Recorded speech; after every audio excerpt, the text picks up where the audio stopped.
Hi everyone, welcome back to Diksha's education hub. तो आज हम स्टार्ट कर रहे हैं rise of national movement under Mahatma Gandhi. Timeline अगर देखोगे तो 1917 टू 1925 का आ चुका है। बस we are left with 4 more chapters और उसके बाद अपना ये पूरा ख़त्म।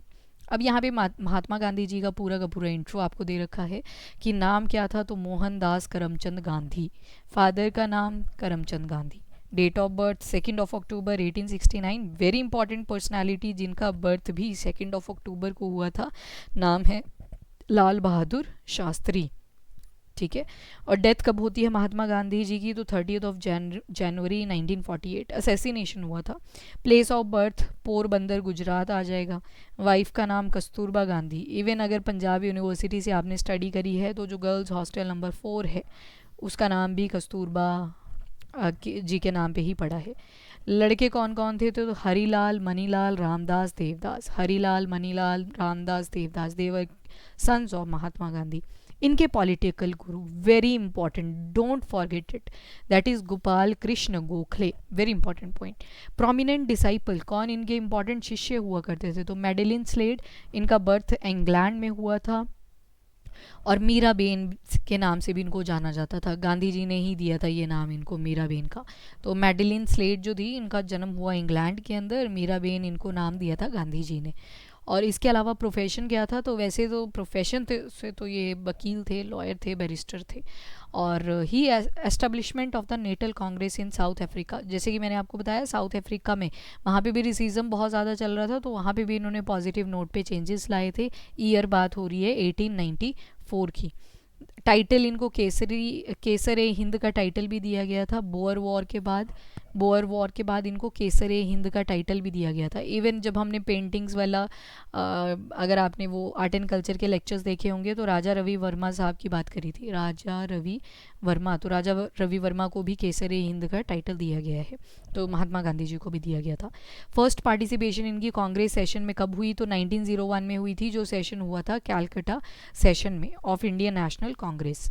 Establishment of Phoenix Ashram Durban में, which is in South Africa again, 1904 में। तो ये आश्रम एस्टेब्लिश किया था फिनिक्स आश्रम डरबन में, which is in South Africa.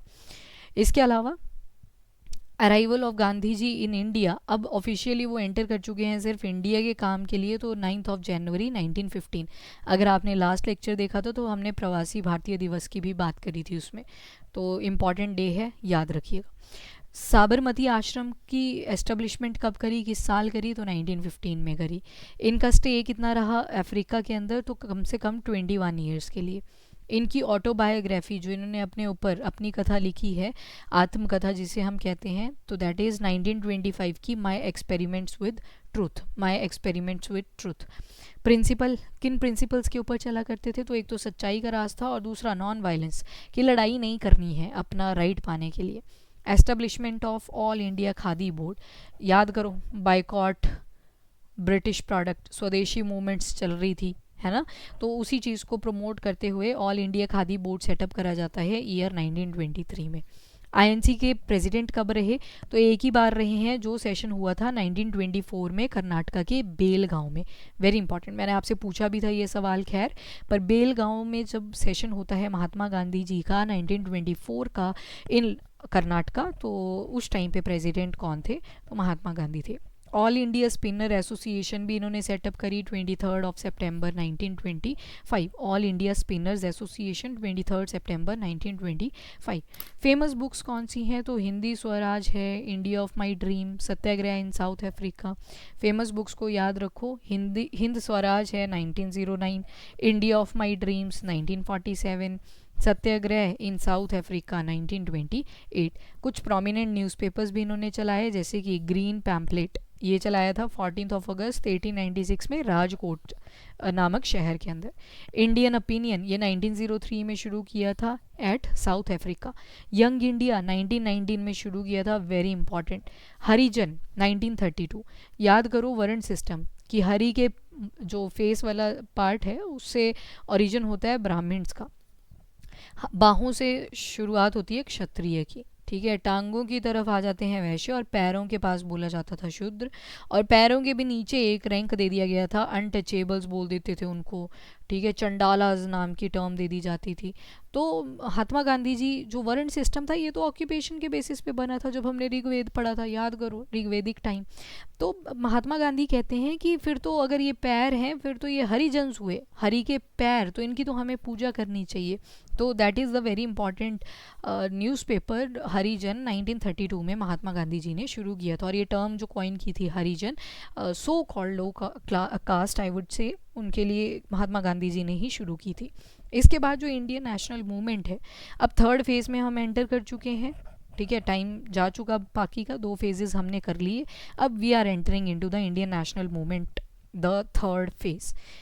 अब यहाँ पे मेन टारगेट किया गया कि जो लोग हैं वो अभी भी कम है, अब मास को इंक्रीज़ किया जाए। मासेस कब इंक्रीज़ होने थे? अगर हम कास्ट, जेंडर, ये सब पीछे रख के चलेंगे आगे, राइट। तो यही चीज़ थी थर्ड फेज़ में, मेन टारगेट किया गया कि हम इंक्लूजन करेंगे बहुत सारे लोगों को इन आवर मूवमेंट्स। तो फ्रीडम स्ट्रगल जो था इसको इनिशिएट किया थर्ड फेज़ में महात्मा गांधी जी ने। नेशनलिस्ट लीडर्स थे, काफ़ी स्ट्रॉन्ग थे, पर रीजनल बेसिस पे थे, यानी कि अपने अपने शहरों में ही चल रहे हैं। पर गांधी जी थे, उन्होंने बोला कि ऑल इंडिया कैरेक्टर होना चाहिए किसी भी मूवमेंट का, तब जाके फ़ायदा है। यूनिटी होनी चाहिए among all the regions of India, क्योंकि उस टाइम पे तो प्रोविंसेस बन रखे हैं। 1947 आते आते आप देखने वाले हो कि 552 प्रोविंसेस हैं। फिर वल्लभ भाई पटेल जी को एक काम दे दिया जाएगा कि अब स्टेट्स बनाई जाएँ पूरी कंट्री के अंदर, राइट। तो इंक्लूजन और मासेस के ऊपर फोकस किया गया। अर्ली लाइफ अगर देखोगे मोहनदास करमचंद गांधी जी की, तो 2 अक्टूबर 1869 को पोरबंदर गुजरात में इनका बर्थ होता है। फादर साहब इनके दीवान थे वहाँ पोरबंदर के, और अपनी हायर स्टडीज़ के लिए ये लंदन चले गए थे इन ईयर 1888। बाकी याद रखिएगा पॉलिटिकल गुरु कौन बताए इनके, तो GK Gokhale, very important, don't forget it. Gandhi ji पहली बार डर्बन साउथ अफ्रीका में अराइव करते हैं, ईयर था 1893। और हुआ क्या था, इनकी डेपुटेशन कर दी गई थी। एक गुजराती मर्केंट थे नोन एज दादा अब्दुल्ला, इस वजह से इनको साउथ अफ्रीका जाना पड़ा था। डेपुटेशन मतलब दोबारा से वापस भेज देना, तो साउथ अफ्रीका दोबारा इनको वापस भेज दिया गया था। पीटर मैरिट्सबर्ग ट्रेन इंसिडेंट, अब देखो एक इंसिडेंट होता है इनके साथ एक ट्रेन के अंदर, बात है 1893 की, जब ये साउथ अफ्रीका जा रहे थे डर्बन शहर में। तो वहाँ पे इन्होंने फ़र्स्ट क्लास टिकट परचेज़ कर लिया। तो फर्स्ट क्लास टिकट अगर परचेज़ किया है तो उसमें रंग का क्या मैटर रह जाएगा, पर इनको क्या किया गया, फोर्सफुली, जबकि इनके पास फर्स्ट क्लास टिकट था, इनको फोर्सफुली थर्ड क्लास कंपार्टमेंट में भेज दिया जाता है बिकॉज ऑफ स्किन कलर, कि आपका रंग डार्क है, इस वजह से आपको थर्ड क्लास कंपार्टमेंट में बैठना पड़ेगा। फोर्स किया गया था इनको down from the train in Pietermaritzburg upon his refusal to comply. इन्होंने मना कर दी थी कि मैं नहीं जाऊंगा उधर, मैंने फ़र्स्ट क्लास का टिकट परचेज़ किया था। बट यहाँ से देखते हैं ये कि racism at peak, it's not only in India this thing is happening, पर ये हर जगह पे ही हो रखा था। गांधी जी का स्ट्रगल क्या रहा साउथ अफ्रीका के अंदर, तो सबसे पहले तो 1893 में ये ट्रेन वाला इंसिडेंट आ गया, पीटर मैरिट्सबर्ग स्टेशन इंसिडेंट। 1894 में आप देखोगे नेटल इंडियन कांग्रेस ये बना देते हैं 1894 में। नेटल का मतलब है कि इंडियन INC कब बना था, याद करो 1885। इसी की एक फर्दर फॉर्म है जिसकी फॉर्मेशन नेटल की फॉर्म में आ जा रही है, न्यू तरह की है। 1899 में एंग्लो बोअर वॉर हो जाती है, एम्बुलेंस कॉप्स पार्टिसिपेशन इसमें देखने को मिलता है। 1901 में फर्स्ट पार्टिसिपेशन होती है कांग्रेस सेशन के अंदर। 1903 में इंडियन ओपिनियन को ये पब्लिश कर देते हैं, ठीक है, ये साउथ अफ्रीका में इन्होंने पब्लिश किया था, अभी देखा हमने। फिर फिनिक्स आश्रम डरबन में इन्होंने एस्टेब्लिश किया इन ईयर 1904। इसके बाद 1910 टॉलस्टॉय फार्म को एस्टेब्लिश कर देते हैं 1910 में। 1913 में इनका प्रोटेस्ट शुरू हो जाता है अगेंस्ट पॉलिटिक्स, और साथ में जो इनवैलिडेशन हुआ करती थी मैरिजेस एक्ट की, तो इसके अगेंस्ट इनकी फ़ाइट शुरू हो जाती है। ये साउथ अफ्रीका में थे जब इन्होंने पहली बार शब्द यूज़ किया सत्याग्रह एंड अहिंसा। सत्याग्रह के जो शब्द था ना इन्होंने ये तब यूज़ किया था इन्होंने जब ये साउथ अफ्रीका में थे, और साथ में नॉन वायलेंस का यूज़ भी इन्होंने वहीं पे किया था। और इनका मानना था कि अगर आपको पॉलिटिकल एंड सोशल जस्टिस चाहिए, पॉलिटिकल पोजीशन पे और सोसाइटल लेवल पे अगर आपको जस्टिस चाहिए, then you should follow 2 things, one is truth और दूसरा रहेगा नॉन वायलेंस, सत्याग्रह और नॉन वायलेंस। गांधी जी ने नेटल इंडियन कांग्रेस को फाउंड किया 1894 में, और एक जनरल भी शुरू कर दिया, दैट इज़ इंडियन ओपिनियन 1903 में इंडियन ओपिनियन इन्होंने अभी शुरू किया। यंग इंडिया तो अभी आने वाला है 32 के आसपास, तो इंडियन ओपिनियन इन 1903। गांधी का जो फिनिक्स आश्रम था, जिसकी फाउंडेशन उन्होंने 1904 में करी, और ये कम्युनल बेसिस पे, कम्युनल सिस्टम के ऊपर इन्होंने ये फाउंड किया था। सेल्फ रिलायंस का इन्होंने महत्व बताया, आत्मनिर्भरता का महत्व बताया, और वैल्यू ऑफ लेबर कितनी होती है, जो काम कर रहे हैं लोग उनकी वैल्यू कितनी होती है, उन दो चीज़ों के ऊपर मेनली एम्फेसाइज करते हैं ये इन फिनिक्स आश्रम which was located in Durban. और ये इट वॉज इन फिनिक्स कि गांधी ने पब्लिश किया अपना first book, that is Indian home rule. ये इंग्लिश लैंग्वेज में था, ये जो बुक थी इंडियन होम रूल। तो this book was in English language. तो ये भी किसने स्टार्ट करी थी? महात्मा गांधी जी ने। वाइल हिंद स्वराज की अगर बात करें, ये गुजराती में था। और sea voyage from London to Cape Town, जब ये लंदन से केप टाउन आ रहे थे तब इन्होंने हिंद स्वराज लिखी थी। ठीक है, वेरी इंपॉर्टेंट। सो ये ट्रैवल टाइम पे इन्होंने लिखी थी Hind Swaraj, when he was coming from abroad, London से जब अपनी स्टडी करके वापस जा रहे थे Cape Town which was in again south Africa. तो केप टाउन यहाँ वाले एरिया को बोल देते हैं। तो गांधी की जो कॉटेज है in Phoenix was called as Sarvodaya. आने वाले टाइम में आप देखोगे कॉटेज इंडस्ट्री के ऊपर बहुत ज़्यादा फोकस करेंगे। हमारा जो कहीं ना कहीं सेकेंडरी सेक्टर है वो पहले कॉटेज इंडस्ट्रीज़ पे ही चल रहा है। तो फिनिक्स के अंदर ये कॉटेज को बोलते हैं पहली बार सर्वोदय। तो सर्वोदय क्या था? गांधी जी का कॉटेज ही था। तो वो भी आप याद रखोगे। Okay, Satyagraha against the registration of certificate. अभी देखा ना, मैरिज एक्ट के जो सर्टिफिकेट हैं उनके अगेंस्ट चल रहे हैं, पॉल टैक्स है उनके अगेंस्ट चल रहे हैं। तो 1906 में सत्याग्रह चल पड़ता है against the registration of certificates. Okay जी, ईयर याद रखिए 1906। साउथ अफ्रीकन गवर्नमेंट ने एक लेजिस्लेशन पास किया और जिसकी वजह से कंपल्शन हो जाती है इंडिया को कि आप सर्टिफिकेट ऑफ रजिस्ट्रेशन लेके आओगे with their fingerprints all the time, अपने साथ ही रखोगे। वो जो सर्टिफिकेट है रजिस्ट्रेशन का, उसके ऊपर आपका एक तो फिंगरप्रिंट लगा होना चाहिए और आपके साथ होना चाहिए हमेशा। ये साउथ अफ्रीकन गवर्नमेंट ने शुरू किया। गांधी जी ने एक पैसिव रेजिस्टेंस एसोसिएशन बना ली इस पर्टिकुलर एक्ट के अगेंस्ट और मास कैंपेन शुरू कर दी, बहुत सारे लोगों को अपने साथ जोड़ दिया और इन्फॉर्मेशन डिस्ट्रीब्यूट करने लगे by burning their registration certificate कि हमें क्यों ज़रूरत है रजिस्ट्रेशन सर्टिफिकेट्स की। तो मास कैंपेन इन्होंने शुरू कर दी थी against the certificate of registration act. इसके बाद ट्रांसवेल इमिग्रेशन एक्ट 1908। इमिग्रेशन का मतलब क्या होता है? आप मान लो इंडिया से गए कहाँ, अफ्रीकन यूनियन जा रहे हो, तो आप अफ्रीका के लिए इमाइग्रेट कर रहे हो और इंडिया से ई माइग्रेट कर रहे हो। ई फॉर एग्जिट, जहाँ से आपने एग्जिट किया वहाँ के लिए ई माइग्रेशन।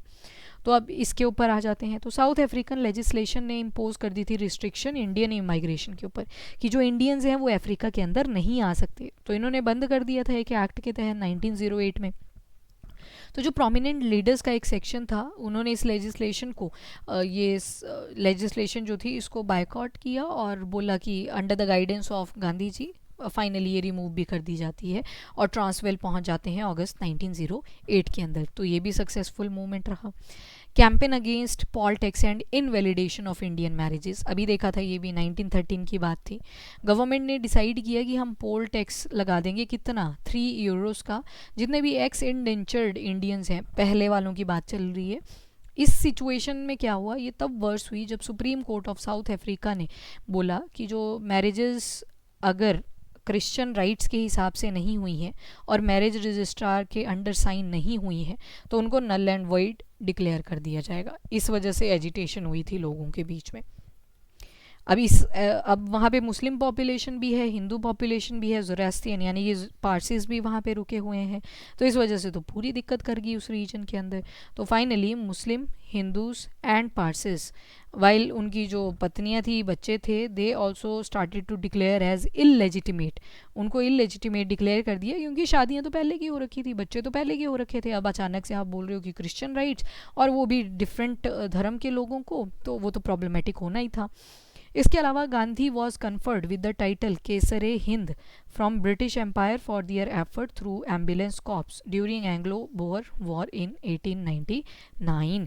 गांधी जी जो थे इनको टाइटल दे दिया जाता है केसरे हिंद का ब्रिटिश एम्पायर की तरफ से। इन्होंने एम्बुलेंस कॉप्स को जब एंग्लो बोअर वॉर चल रही थी 1819 में उसमें पार्टिसिपेट करवाया था। तो यहाँ पे ब्रिटिशर्स की हेल्प हुई। जब 1899 में गांधी जी ने हेल्प करी थी ब्रिटिशर्स की।